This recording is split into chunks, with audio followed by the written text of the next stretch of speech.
बोला तारा बड़ी बर हो, मारेला आँख तू कहेला हसीन हो, गॉडी के पैसा फेंकी ले हम के कीन हो।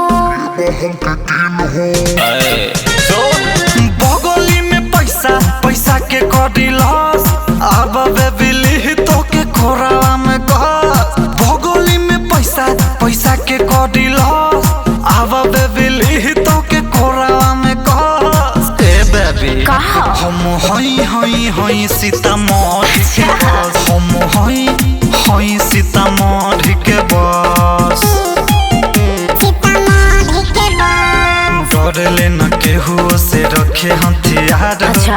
हवा के बच्चा बच्चा बाटे रंगदार हो। अरे साचो बाटे रंगदार। हमर चढ़ली जवानी लोग देख के पगला गइल बा हो, पगला गइल बा हो। सीतामढ़ी में नमवा हमर छा गइल बा हो। छोड़ा बदनाम भइल का? रे छोड़ी तोहरे खातिर, छोड़ा बदनाम भइल अच्छा? रे छोड़ी तोहरे खातिर। छोरी के गाल गुलाबी नैन शराबी चाल नवाबी रे।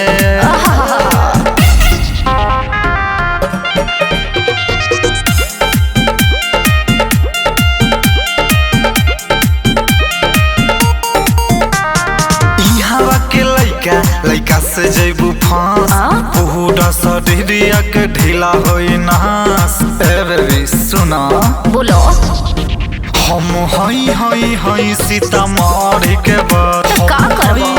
हई सीतामढ़ी के बस। पिज्जा बर्गर खिया के आरो के पानी पिया के सबके नचावता र कन्हैया के गाना बजा के।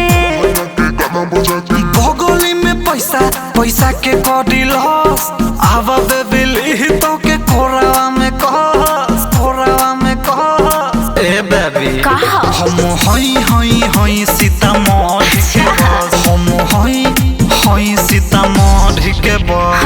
देखे से लागता रहा डरले न केहू से रखे हथियार, अच्छा?